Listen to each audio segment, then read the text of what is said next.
What if you opened a ring box and it was just one kernel of gold popcorn? I'm doing that. What a great idea. My wife would probably have thought that to be the worst engagement ever.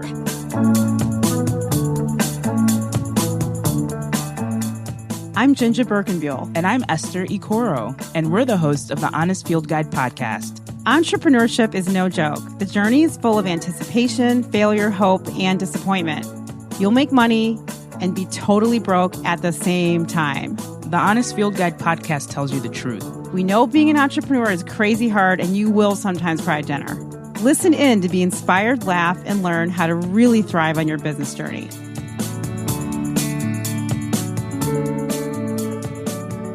Hi, JinJa. Hey, Esther. How's it going? It's going awesome. Gosh, we are about to have an amazing conversation. Why don't you tell everybody who's here with us today? Matt Bercovitz is the founder and CEO of Berco's Popcorn, a graduate of the University of Southern California with dual degrees in psychology and political science. He was born and raised in the city of Chicago's Lincoln Park neighborhood. Berco's is known as the premium popcorn company. Berco's is an omni-channel purveyor of gifts and snacks, offering a variety of flavors, including way too expensive white truffle and world-famous best ever mix. They are also the makers of Berco's billion-dollar popcorn, the most expensive popcorn in the world. Celebrating their 6th year being in business this past June, Berco's strives to fulfill its mission to bring joy and memorable positive shared experience to all by providing an entertaining and delicious product that people can enjoy on their own or share with others in a meaningful way. It's not only going to be an amazing conversation, but I can't wait to bust open this bag of amazing popcorn that we are looking at right now. Berco's Popcorn. And Berco's is this amazing local Chicago-based but global company that has the world's most expensive popcorn. And you know, everything I like just happens to be expensive. So this is right on brand for me. What is up with that? Why do we like expensive things? Because they just taste better. I don't know. I know, right? I mean, I like expensive clothes. I love expensive shoes. Mm-hmm. I love expensive spa treatments. Expensive water. Everything. Expensive mistakes. Expensive school. Oh, yeah, definitely expensive mistakes. Yeah. College, I can't quantify those stuff. kind of mistakes, though. Mm-hmm. You can't really quantify those.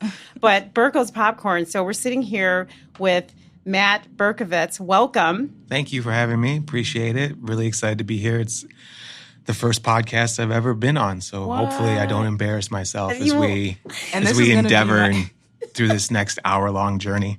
This is going to be my first time eating a whole bag of gold-flavored popcorn, so it's a lot of firsts today, I think. Yeah, I mean, and so we got these 2 bags in front of us, Matt, of your amazing popcorn. It says Berco's Popcorn, world famous best ever mix, and it's beautifully packaged, and there's a blue cloud, which I think is really cool because it kind of reminds me of Google Cloud a little bit, which I like, but you probably didn't want to hear that, but I'm just being honest. No, I am as pro Google as anyone can possibly be across all platforms, devices, and endeavors. Whoa, that was a huge endorsement. So, white bag filled to the brim with popcorn. I can't wait to open it. I'm not going to open it yet. And then I have this beautiful black box with a gold label closing it, which is shaped like a cloud, and it looks precious. What's going on with this amazing box, or should I just wait to open and be surprised? I think you so rarely have the opportunity to be surprised these days that you might just hold off and figure it out on your own, because really, everyone's always all about the spoilers and knowing things ahead of time. So take a chance, hold off, see what's in there. What do you think is in here? I have several ideas of what I think is in there. I do have one question. Is that a cloud or is that a popcorn kernel? The backstory there is that when I got started, the designer I was working with, I told her I needed a thing. She goes, "What do you mean?" I go, "Well, Nike has the swoosh and my other friend's company has this and, Adidas has the 3 stripes. So I need a thing that can stand alone on my packaging and then we can do more with it." And she goes, "Okay, I get it." And that's how the kernel came to be. And it's the kind of the ornament element of our packaging. I love it. You know what? Before we go on, because I do need to read your bio because it's pretty amazing. I am going to open this popcorn because I can't resist. Are you going to eat some of the popcorn? I'm going to eat some. Into a microphone? Okay. Can you please not tell all my secrets? As JinJa's chomping away here into the microphone. Awesome. What she's eating is our world famous best ever mix. It's Chicago style and a combination of our best caramel corn ever, along with our world famous white cheddar. Awesome. Okay, well, here's my first bite. Disturbing. For Can you pass the popcorn over here? No.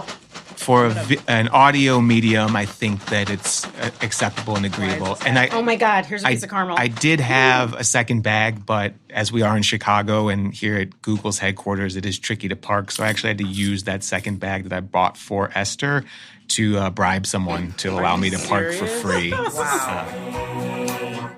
Maybe I should go away. I don't know, will I get things right? I don't know, should I stay up all Really night? good. Oh, thank you. Wow. Thank you. As I like to know, say, It's so as an good. entrepreneur, especially in Oh the my food God. business, the product's not the problem. Everything else is. And that's really fundamental to success in any business. If you think about it, if the product's a problem, it doesn't matter if you have the best spokesperson, if you have the best marketing, the best branding. I'm sorry, Matt. We're getting distracted because That's your fine. popcorn's so good That- that we're not even. What are you saying? I don't know. Who's I can- this, sir? Who I are can- you I can again? start from the top. The product, at the end of the day, can't be the problem, because if what you're selling inevitably doesn't satisfy whatever the person's need is, be it at a services or product level, then it doesn't matter. There are countless tales. I know everyone always goes back to, I say in the mid-'90s, there was that barcode scanning mouse adapter for and the whole concept was you plugged it in your computer, you'd scan a barcode on a newspaper or magazine, and then it would open that newspaper or magazine's website on your computer. But it didn't really it didn't do anything. It wasn't a good product. So they spent all this money and all this marketing, and it's now considered widely to believe the most colossal failure, modern era product of all time. If you're not, I know the cliche is solve for a need, but beyond that, make sure it actually does something good. Make sure it tastes good. Make sure people like it. Make sure it helps people do their accounting better. Whatever problem you're trying to solve, make sure that it's actually doing it and isn't just even half doing it.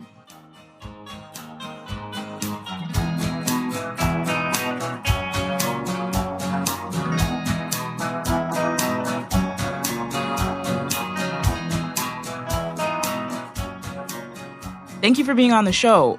I just want to jump right in because you studied political science and psychology, even though I think there's a lot of psychology that goes into food.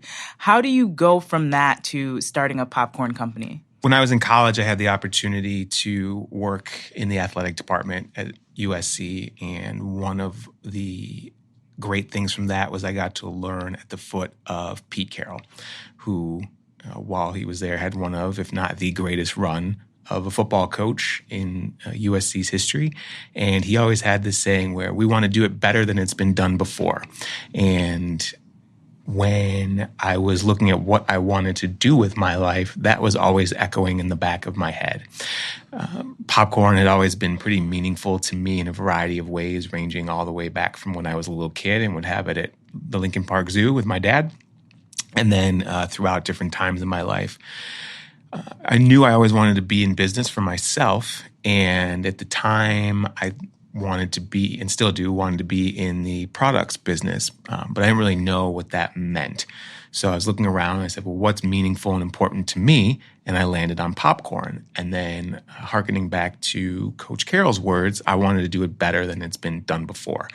There are a lot of places out there that it's merely a commodity, and that's why what they sell for, $49 is what I sell for $150, because what they're looking to do is just get the cheapest ingredients and get it in a can and out the door as quickly as possible. Whereas, we take great care in our recipes, we take great care in our packaging, and we take great care in making sure that, as you ladies alluded to earlier, that they're getting the value for the price that they're paying, especially being, positioned as a top-tier premium brand versus something you might get on the bottom shelf at a grocery store. So when you started college, did you instantly go, I think I want to work for myself? Because when I think about that, then I think, well, then where does the other stuff come into play, and what caused that ultimate switch where you're like, you know what, straight out of the gate, I'm just going to go at it on my own? My family's got a weird entrepreneurial history.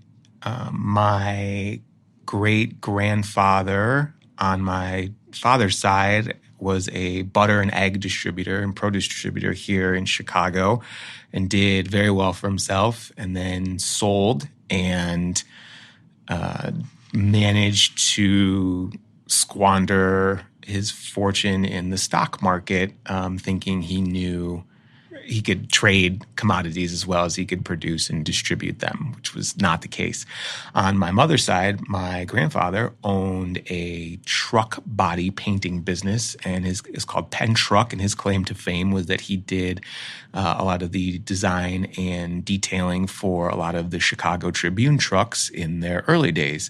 So entrepreneurial spirit's always been in my family. My father also had an entrepreneurial streak, but inevitably, sometimes the realities of raising a family don't allow for such things. He did very well for himself. He wound up rising to number 2 in his company, but inevitably, he always had a boss, and he would always say to me, whatever you do, just make sure you never have to deal with anyone else's bullshit at the end of the day, because life's too short. So figure out a way where you can work for yourself, because no amount of money or prestige is worth having to have it come down from the top on you.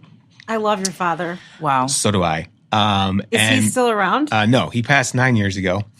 And my mother, one of her regrets was that she wasn't able to be more involved in her family's business, because at the time, she'll probably get a little mad at me for saying this because it kind of shows what her age is, but women were not really as accepted to be in really any workforce position other than teacher or librarian or all of the cliches. So she was unable to get involved in her family's business, and consequently, that business is no longer around. It hasn't been for quite some time. But because if a woman had done it, it'd still be killing it. I would certainly hope so. Knowing my mom, I think that would definitely be the case. But unfortunately, that's not how it played out. So she, in her own strange way, also had a entrepreneurial streak, and currently is a realtor. So she, even though she has a boss,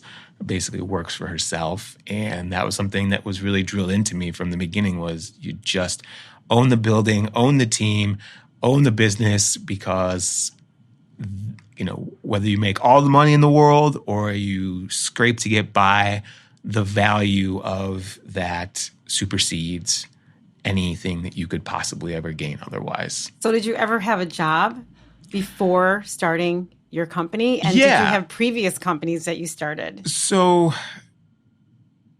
sort of. So I've worked as a host in a restaurant. I've worked as an office clerk, admin in high school. I've done kind of specialized consulting roles for people who had been mentors to me. So I was very familiar with an office environment, and then also kind of the coming from the top role. I was not that guy specifically, but I was in a fraternity, so I did have to navigate that hierarchical structure. And I just remember thinking after my sophomore year, junior year in college, like, if this is what the real professional world's going to be anywhere near what this fraternity tomfoolery is like, as far as, who gets to live where, and how much money we spend on a party, or why can't we do this? I said this is just not going to be for me. So, I had small things here and there whether it be, brokering concert tickets or sporting event tickets or just finding some type of niche thing to, pay the bills while I figured it out. It's always been looking for a way to do it myself versus being part of, a corporate or even small scale structured environment where I'm not the owner. I mean, see, the thing that always comes up with me when I hear this conversation is that you had parents that, showed you a vision of what entrepreneurship looks like, and they didn't force you to become a doctor or an accountant or a lawyer. I mean, they were accepting of you deciding to not do whatever, they were maybe thinking you should do. I mean, they allowed you to follow your own path, because we talk to entrepreneurs all the time, and many of them that start their own businesses, they did not grow up believing they were going to be an entrepreneur. They really had to buck a trend and find their way. And it sounds like you were just like, you know what?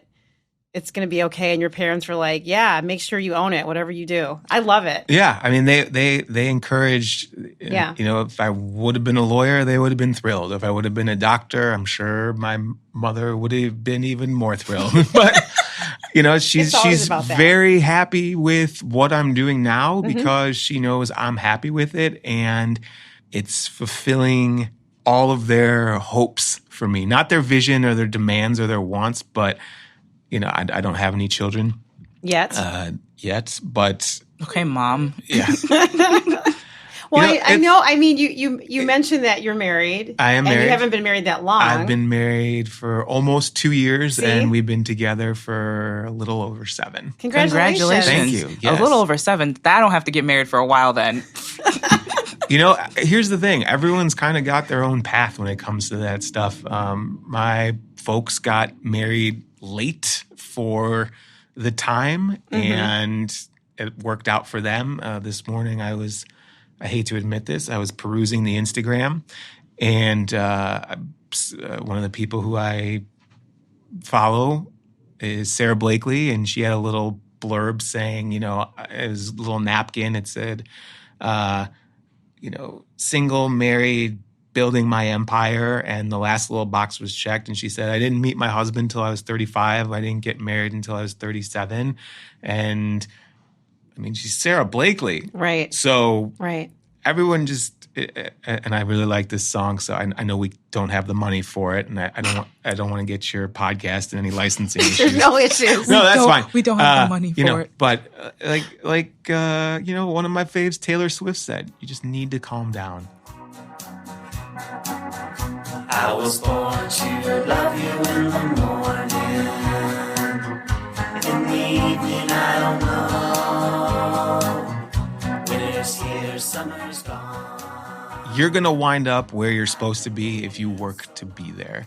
Nothing, so as I mentioned, when I worked for Coach Carroll, my main job was working with a gentleman by the name of Ed Ogeron, who's now the head coach at LSU. But at the time, he was Coach Carroll's defensive line coach and recruiting coordinator. And he had a big sign up in his meeting room, and it said, the only person that can block you is you. And, you wouldn't think that some meathead football quote would necessarily be so applicable to the rest of your life or to the rest of the world. But the reality is you choose whether or not you want to be happy. You choose whether or not something's going to bother you. You choose it all. Now, yes, everyone's got their challenging circumstances, and some people are in positions where it may be a lot more difficult to have and find that happiness or have and find that success. But there's no reason that anyone is stopping you from doing what you want to do. And if they are, there's an opportunity somewhere, somehow, to find a way around it, because you can control how you react to things and how you move forward.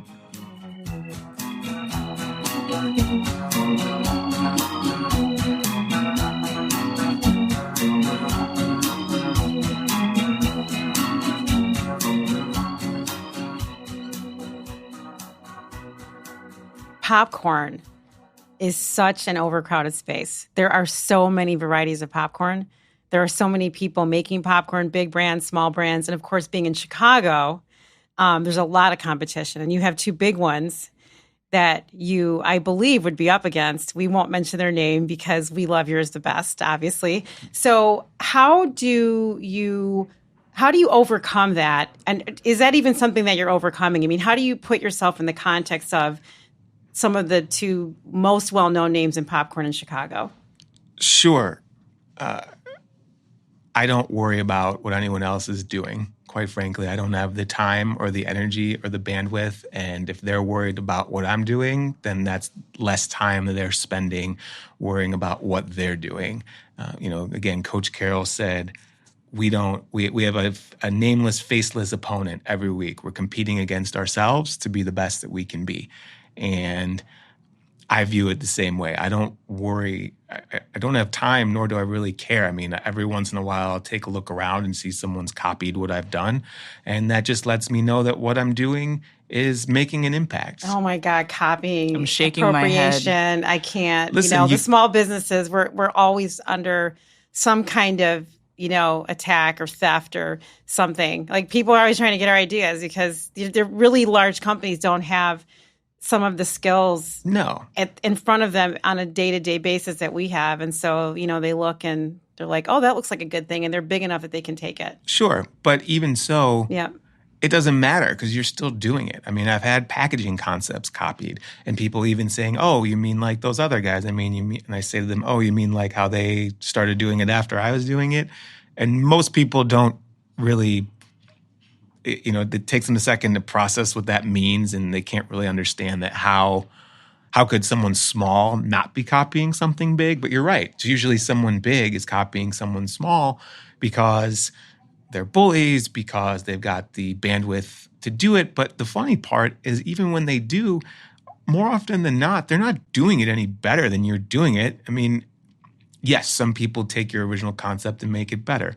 That's fine. A lot of people take your original concept and fail miserably because they're not doing it with the magic and the mojo that you're doing it with. So did you ever trademark any of your packages? Do you think about things like that? Yeah. So I've got a trademark on the name $1 Billion Popcorn. Okay. I've got a trademark on my name, Berco's Popcorn. And if I don't have it, I think it's in process. I should probably check on that. Now that you mentioned it, on the kernel. Mm-hmm. Those three things. But, I was the first one to offer bags and scoops with our tins.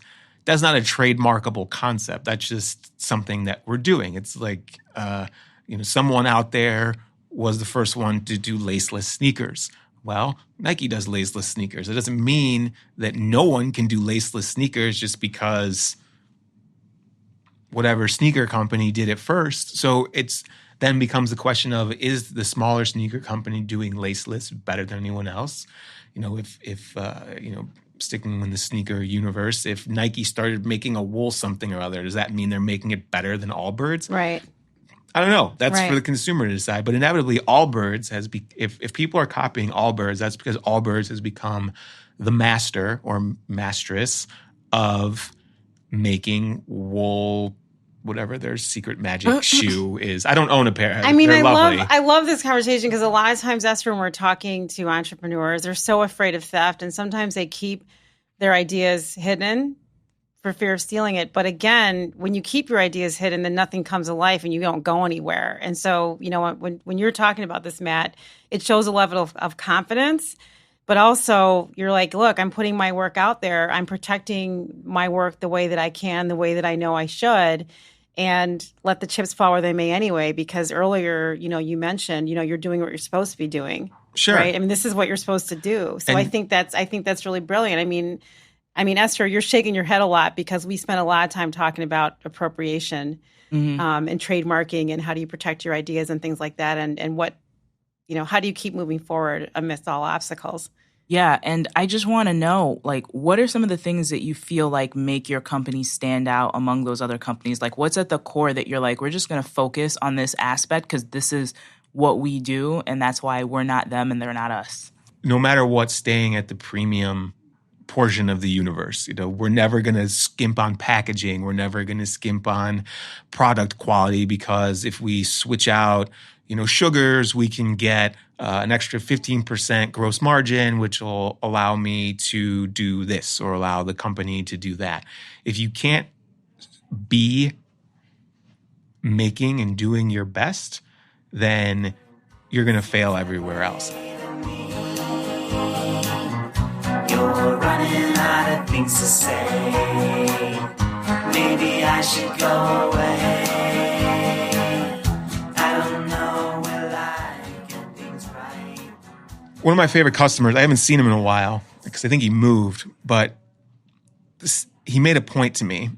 The first time he came in the store, he was aghast at the prices that I was charging, but he still paid it. And he came back a second time because the product was great. And I asked him, I said, why did you come back? He goes, well, I thought about it, and I was looking at your packaging, and before I made my first purchase, I thought to myself, no one's going to put crap in something this nice. So, people do, and people can, and there's no, lockdown on metallized tinfoil bags, but I just make sure that I'm presenting as best I can, the best that I can do on a daily basis. And I'm also in a position where I don't get to rely on 70 years of legacy or millions of dollars as a publicly traded company. I've got, one shot when you come to my website. I've got one shot when you come into my store, and maybe you like it, maybe you don't, but that's all I'm really concerned with.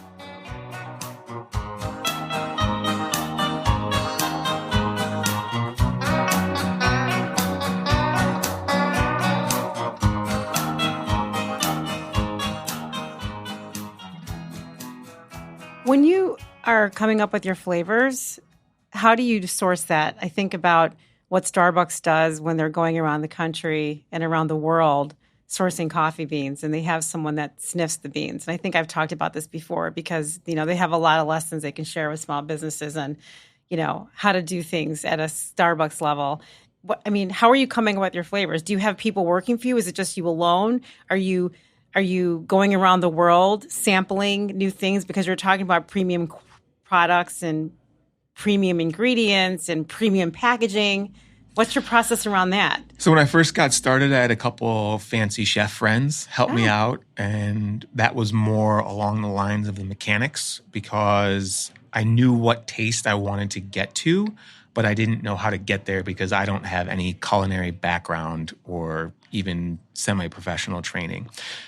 As far as sourcing things, Google is a wonderful place to start. I like to work from the bullseye of where I'm located. So in case there is an emergency, I can get my hands on something. I would suggest to anyone starting any products business that don't make it difficult for yourself to fix a mistake in supply chain. So, I've got my main distributor for one of my ingredients, but then if everything goes haywire for whatever reason, or we get a big order last minute and my distributor's not available, I can still always snag something at Whole Foods because it's available there. Oh my God, that's amazing. You actually can walk to Whole Foods and get things that you need sometimes. I love it. It's financially not viable. But it's the agility of a small business owner that is what makes us better in some ways, in a large company that, we can pivot and make switches just like that when we need to fulfill the needs of our company and to get the things that our customers need.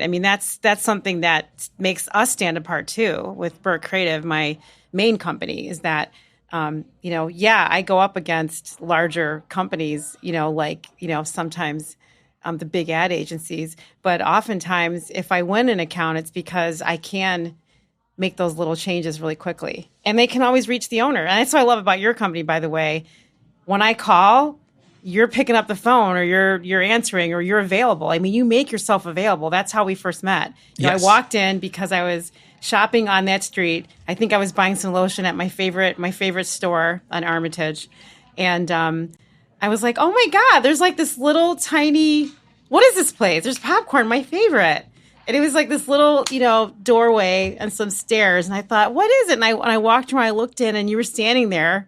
And you actually said hello to me. And I thought, wow, that was inviting. And I walked in and we immediately started talking. And I felt a very, personalized customer experience. And I was like, oh my God, I'm going to buy all the popcorn. Yes. Except I looked at the price on the world's most expensive popcorn. I said, but not that one. Well, that's reasonable. I mean, very few people dive in right away at the top level, because what if you don't like it? Whether it be in drinks or fruits, food is the trickiest business to be in, because what you think to be delicious, I may think to be awful. And that's why like fellow food business owners and I have this ongoing discussion about how Yelp and reviews should only be for services and products that aren't so discretionary. If someone doesn't cut your hair well, you can put a picture up and say, my hair's jacked up. If the auto mechanic fixes your car and then you're back a week later because you got rope-a-doped, that's great. But salty to one person is not salty enough to another person. And so, I think there could be something to be said where, we ate at this restaurant and there was a bug in my food, or we ate at this restaurant and, I saw the chef didn't wash his hands, or something along that lines. But my personal belief is that reviews should not fall into the culinary world, because it's just not something that it can be replicated, even to the point of, if I hand you an orange and I hand you an orange, both those oranges may have very different flavor profiles, even if they came from the same tree in the same vineyard at the same time of year. So you may not like oranges. You may love oranges. Swap the orange. You may hate that orange. You may love that same orange. So how can you review something? I don't know, should I stay up all night? I don't know, will I get things right? I don't know, should I stay up all night? Do you consider yourself a creative person? Yes, absolutely.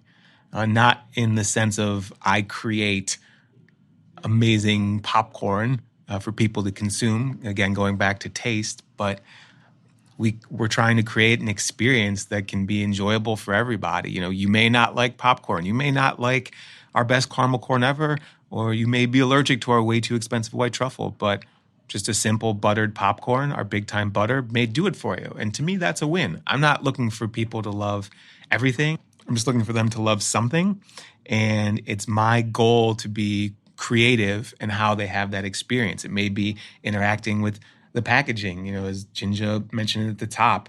We've got this beautiful mystery black and gold box. This is creative. Coming up with, on the back of our packaging here, there's fun little stories just to keep you entertained as you're walking around. Who pays attention to the back of a popcorn bag? I do. Know. You do. But I also think, when we were researching you, you also source your materials and your products from the Midwest. And why did you make a decision to do that? You said earlier about premium materials. There's premium materials, in California too. So what's your philosophy around a local experience, which is what it sounds like to me? So some of it's happenstance, but a lot of it is working from the operational center of my universe. Okay. Bringing in whatever from Washington State is fine and dandy, but if I can find something just as good here in Chicago or Indiana or Wisconsin or, Ohio, then why wouldn't I? There's nothing worse as a business owner in the products universe than having to wait on raw materials to produce out your goods. So, and then you have to decide, is there that much of a difference between, quote, the best and the second best? And a lot of times, there may not be. And a lot of times, you may just be buying, and it's funny I say this, you may just be buying a brand. Or you may just be buying a name. And, it may be that this brand or this name that you're buying is actually just being made by somebody else and their name's getting slapped on it, co-packing, co-manufacturing style. So, I really dove into, who and what. Now, I'm still pretty small, so a lot of the stuff I buy at the local distributor level. One of our ingredients, as I was doing my research, I called the manufacturer and they said, "Oh, how much do you want?" And I said, "Well, what's your minimum?" And they said, "A truckload." And I said, "Oh, goodness. Okay. Well, who do you sell to?" And they said, "We sell to these 5 people." And those 5 people, one of them was a distributor here in the Midwest. So I called them up and I said, "Hi, I'm looking for this." And they said, "Okay, great. Well, how much do you want?" And they said, "Well, what is your minimum?" And they said, "Well, it's a pallet." I go, "Ooh, that might be a lot. Who do you sell to?" And they said, and this is when I first got going. And they said, "Well, we sell to this guy." And I said, "Okay." And so I called the last guy and I said, "Hi, I'm looking for this ingredient." He goes, "Okay, how much you want?" I said, "A bucket." He goes, "Great, it'll be there tomorrow." Oh my gosh. So I love it.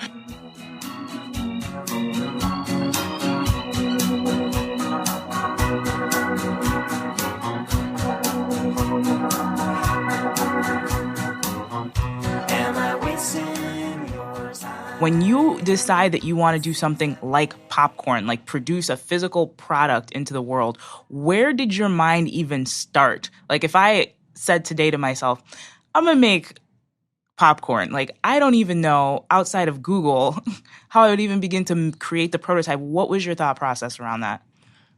I got to get with someone who knows something about this. So that was step one. And then I've always been a pretty avid reader and, pre-Google, although it was around and very much available when I got started, the library is a great place. You can learn a lot for next to nothing. What's the library? Free.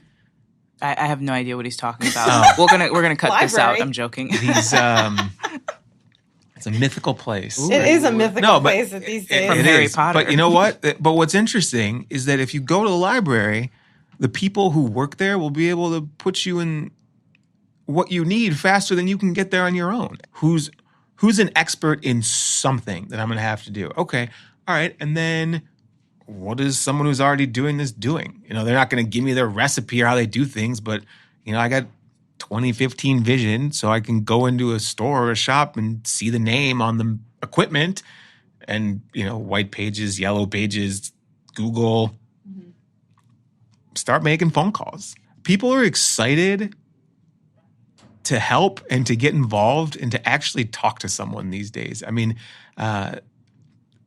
for something else, I called a guy who I met once 6 years ago. 6 years ago. Yesterday, out of the blue, I said, "Hey, we met at this event this one time. I'm working on this thing. I'm not trying to sell you anything. Here's a problem I'm trying to solve." And he's like, "Oh, yeah, all right, I got a few minutes." And at the end of the call, he said, "This is the best call I've gotten all day." And I said, "Well, thank you. I appreciate the time and I appreciate the help." So, and especially when it could potentially lead to something positive for him. And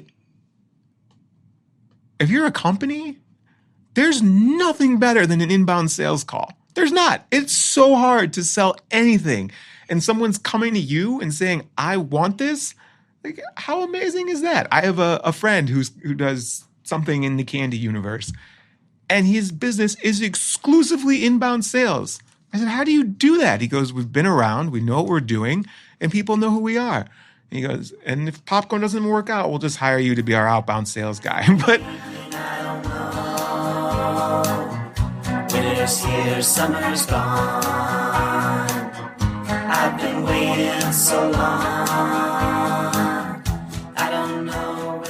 You sound like a very curious person. You figure things out on your own and you execute. There are many of us in entrepreneurship and that are small business owners that we have great ideas, we don't execute. I mean, are you like a one-man show? And I'm not asking how big your company is, but how do you do all this and get your work done and execute and run a company? Like, where does this come from, this capacity? Talk about that. It's a decision not to be outworked and it's an internal drive to be able to say at the end of the day, I did the best that I could today, and I want to do the best I can tomorrow. And if the opportunity presents itself to do better tomorrow, I'll do better tomorrow. The opportunity may not present itself to do better. A lot of people say, let's get 1% better every day. The reality is you can't always get 1% better every day. You might not even get 1% better every year or every 5 years, which, contrary to the my opinion anyways, to the thought that you must always be growing or you're dying, that's not always the case. Wait a minute. Really? I mean, one of the first things I learned when I opened my company, probably my second or third large client, and he said to me more than once, if you're not growing, you're shrinking. I mean, that was his mantra. I mean, he was serious about that. Now, his company was acquired by a large, multinational company. So he walked out of there with an incredible amount of money. But talk a little bit about what you mean by that. There are times where the opportunity to grow, at least from a dollar's perspective, will not be there. It may be that this particular year you're a little down. It may be that the next particular year you're a little down. Now, a pattern may emerge and you may have to address that pattern, but there's also gestations within growth. And I look at it this way, again, going back to Coach Carroll, he said that one of his biggest influences was John Wooden, the great UCLA basketball coach. And it took John Wooden 7 years to figure it all out. In his book, as he recounts in his memoir, they were good, they were above average, they were about to be great, they were great, and then they were unstoppable. And once he figured out, after that first year of unstoppable, there's no debate other than maybe Coach K and, where your loyalties may lie. John Wooden's the greatest college basketball coach of all time. And if it took him 7 years of being a head coach, not to mention his years playing the game, his years as an assistant coach, to figure it out, he was always growing and developing, but that doesn't necessarily mean it was always translating to more wins. Just because the dollar amount isn't more than it was the year before doesn't necessarily mean that you're dying as a company. Now you have to evaluate if that number is flat or down. Is it because of an excuse or is it because of a reason?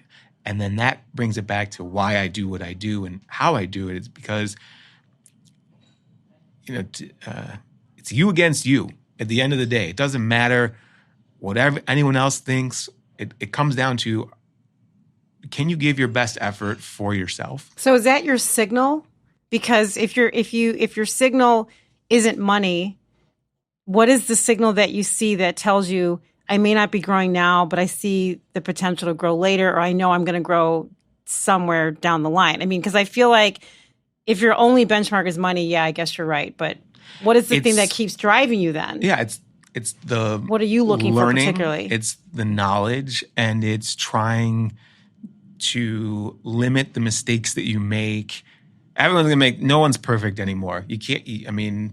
It's just not a thing. Like, perfection is not a thing. So you're going to make a mistake. You're probably going to make that same mistake 2 or 3 times. It's, can you manage to avoid it the 4th time? Can you grow to learn to avoid it the 4th time? And then can you take what you've learned with that specific mistake, times 1, 2, 3, and then to an extent 4, and make it so the next mistake only happens twice.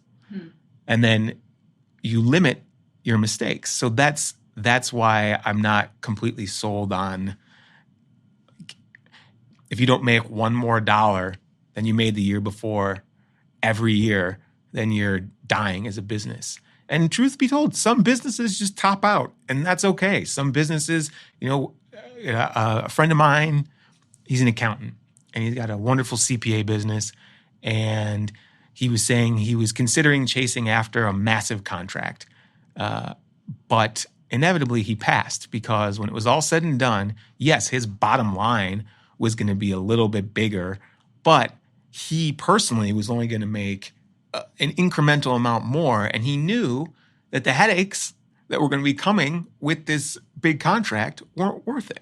You know what? I love it, Matt. That is a recurring theme in all of our lives as entrepreneurs. How do you decide to say no. I mean, really, that's what you're talking about. And the thing that you're saying about incremental change is also important because oftentimes when we talk to small business owners, we get this feeling that because most of the time the only people that are in the limelight are the people who have reached some idea or societal idea of success, there's never that vision of who's in the middle ground, like fighting the good fight every day, who's still trying to get from where they are to a place of what they would consider a place of prominence or abundance or whatever the parameters are. There's like a huge blind spot between first starting out and being on the cover of Forbes, and no one really talks about that middle part. And so a lot of people don't know that they're doing okay. And aren't we in a time right now where there's a lot of middle parts, like you said, that are not getting visibility? I mean, there's so many of us, but it's part of us living in a performative culture.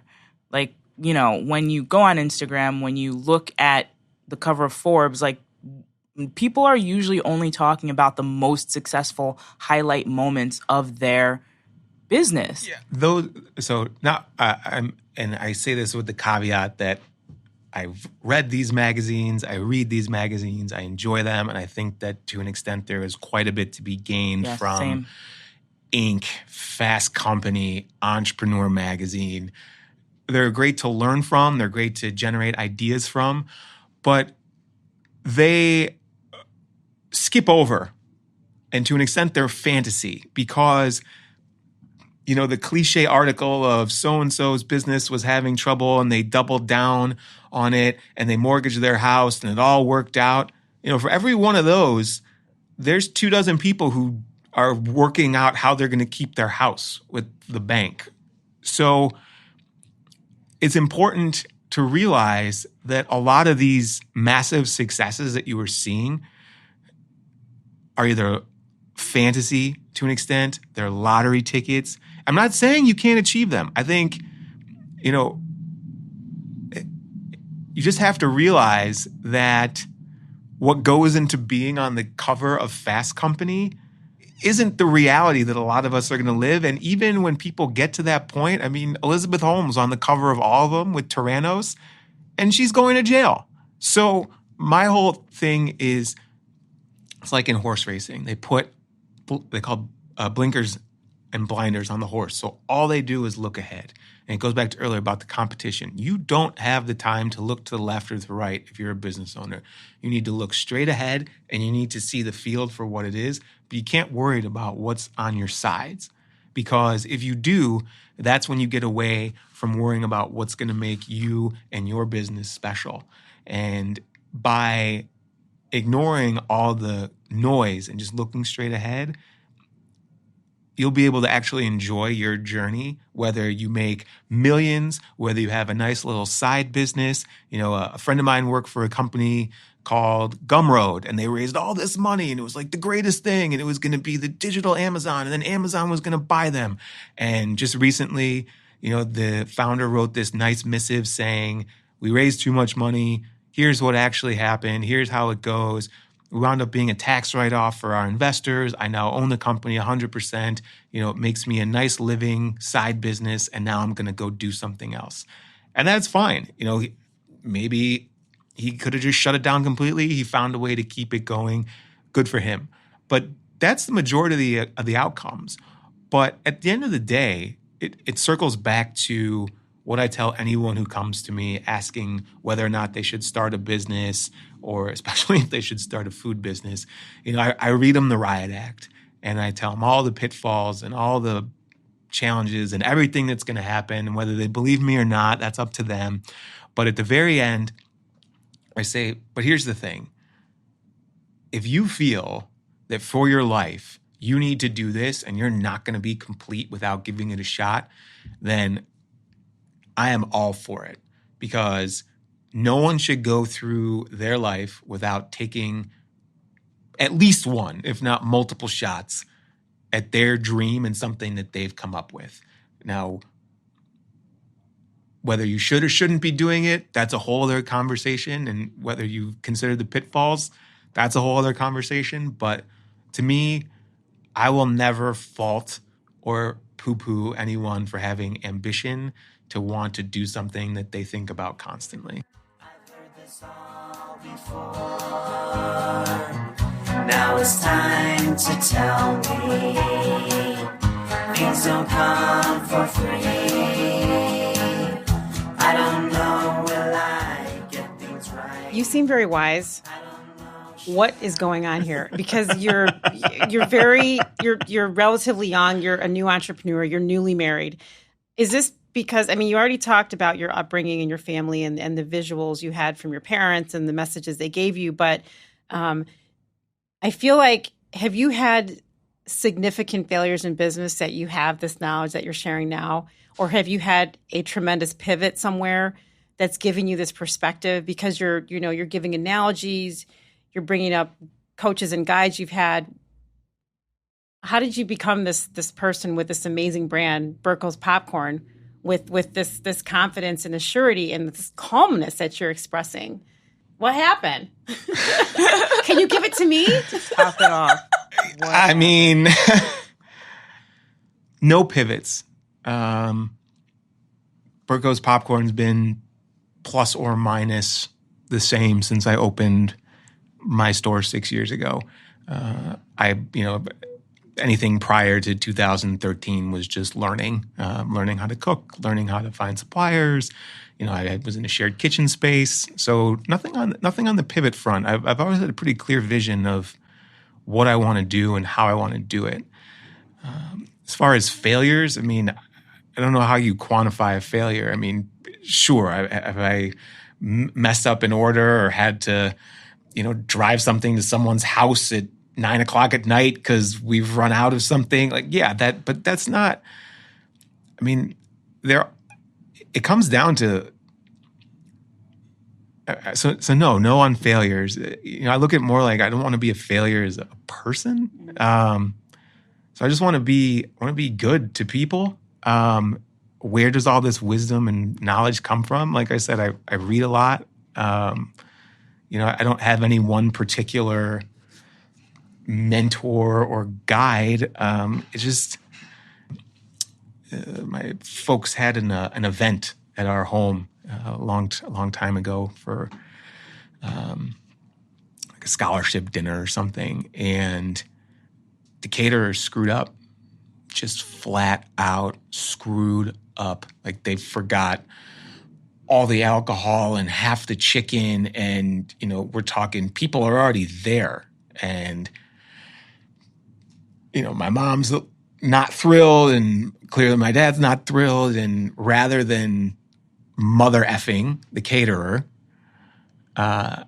he just said, okay, how many pieces of chicken were you expecting to serve tonight?